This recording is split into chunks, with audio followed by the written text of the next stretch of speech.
লোকসভা ভোটের ঢাকের কাঠি আজ ডিএমএসপিদের সঙ্গে মুখ্য নির্বাচনী আধিকারিকের বৈঠক। ৩রা মার্চ রাজ্যে আসছে নির্বাচন কমিশনের ফুল বেঞ্চ। ইতিমধ্যে রাজ্যের আইন শৃঙ্খলা নিয়ে রিপোর্ট জমা পড়েছে কমিশনে।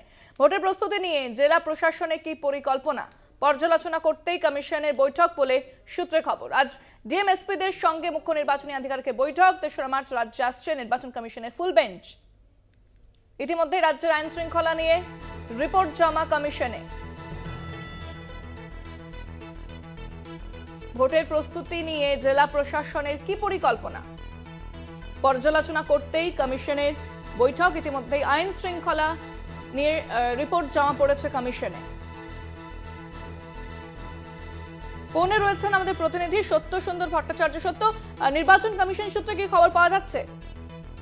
দেখো, আজ সকাল থেকে জেলা শাসক এবং পুলিশ সুপারদের নিয়ে বৈঠকে বসেছে মুখ্য নির্বাচনী আধিকারিক এবং সেই সঙ্গে বিভিন্ন জেলার আইন শৃঙ্খলা পরিস্থিতি সংক্রান্ত যে রিপোর্ট ইতিমধ্যেই সেটা কিন্তু জাতীয় নির্বাচন কমিশনে পাঠানো হয়েছে। প্রত্যেক সপ্তাহে রিপোর্ট। সম্প্রতি যে সমস্ত ঘটনা ঘটছে, বিশেষ করে সন্দেশখালীর ঘটনা, সেদিকেও কিন্তু কমিশনের নজর রয়েছে এবং এই সামগ্রিক যে আইন শৃঙ্খলা জনিত পরিস্থিতি সেটার পর্যালোচনার জন্যই আজকের এই বৈঠক। জেলা শাসকদের কাছ থেকে যেরকম জেনে নেওয়া হচ্ছে এবং পুলিশ সুপারদের কাছ থেকে জেলার আইন শৃঙ্খলা পরিস্থিতি কোথায় কি অবস্থায় রয়েছে।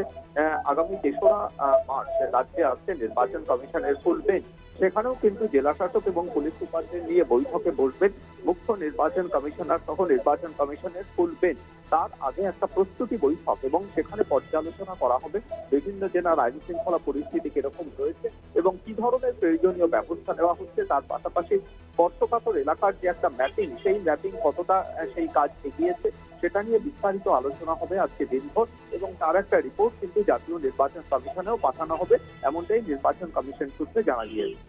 ধন্যবাদ সত্য। কথা বললাম প্রতিনিধি সত্য সুন্দর ভট্টাচার্যের সঙ্গে।